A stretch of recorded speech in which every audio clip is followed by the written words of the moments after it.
Hi friends, welcome back to Calm in the Chaos Homeschool. Today I'm going to give you a look inside of Fix It Grammar Level 3, Robin Hood.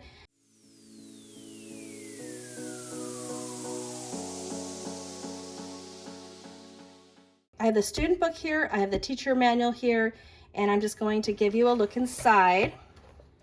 So I'm going to start with the student book because it does have a lot of what the teacher book has. I'll show you the difference in a bit here. So this is what the student book looks like. We have some instructions. You can get some Fix It Grammar flashcards if that's helpful for your student. And then we have the scope and sequence here so you know what they're learning in each week. So there we go, the scope and sequence for all of these things.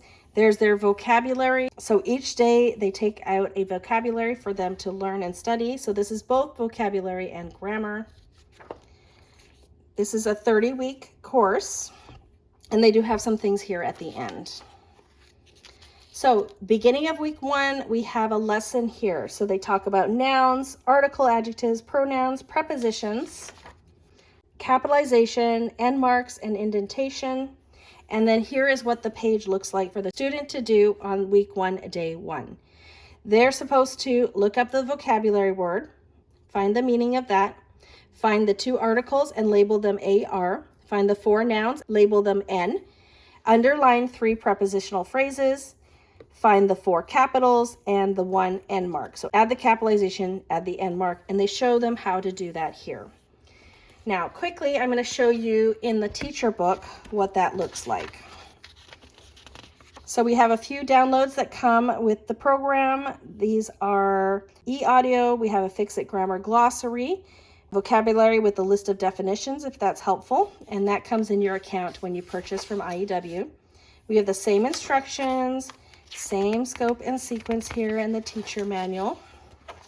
Same thing here, and then this is the same except the teacher manual has a few extra tidbits here and on the side over here. And then this is what the child's marking should look like. So here we have the answer key for marking this. So marking this up, this is what it should look like. There's a section here for the student to rewrite the edits that they made. I often make my daughter do this in cursive because it's the only cursive that she gets practice in. So you can do that in just printing or cursive, basically copy work.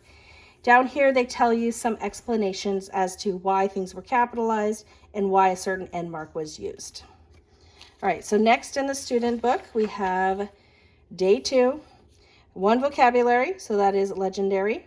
We have 1 article, 5 nouns, 1 pronoun, 2 prepositional phrases, 7 capitals, and 1 end mark. So students usually like this because it is very short and sweet. Each day is just 1 sentence, marking up 1 sentence. Now, in level 3, it does go at a faster pace than level 1 and level 2. Level 1, you would really only be learning 1 or 2 things each time. So you wouldn't be focusing on all the things here. So this is focusing on all of these things because they assume that your child knows that. Level 1 would probably be focusing on just 1 or 2 things for the first week and slowly build on that. Whereas level 3, they expect them to know a bit more, and it does build a bit faster. So that is the second day, and that would be the teacher manual and how to mark that up. All right, I'm going to skip a little bit to the middle so you can see how it progresses. So let's look at week 14. We have interjections, we have capitalizations, we have imperative sentences where we're going to add a subject and you. And we have homophones, whose and whose. All right, so here we have a much longer list of things to mark. All right, so here is the teacher key for that. So you're learning about these phrases or clauses where you're using certain things to mark certain phrases and clauses. You're adding in the silent U for the imperative sentence, things like that. And it explains it here in the teacher book.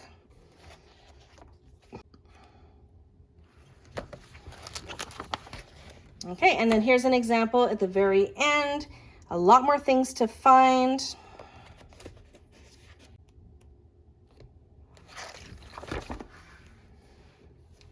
And there is the teacher key for that. So as you can see, it does get more complicated as the year goes on.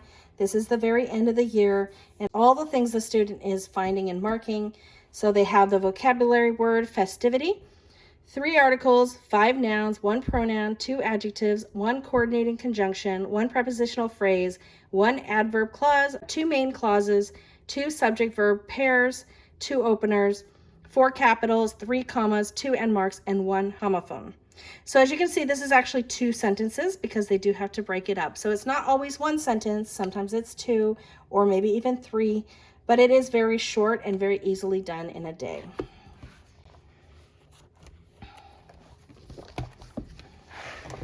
Okay, so let's take a look at the appendix here. Oh, we have a fun word game at the end where it's sort of like a Mad Libs. Okay, we have the whole story. So by the end of the year, they will have edited the whole story, and the whole story is here in the back, so they can read it. They have ly adverb dress-ups here, so you could make a list if you want to. We can put a list of strong verbs in here, quality adjectives. These are just additional things you could do. Pronouns. Talking about pronouns, prepositions, verbs, and conjunctions. So that is what's in the end there.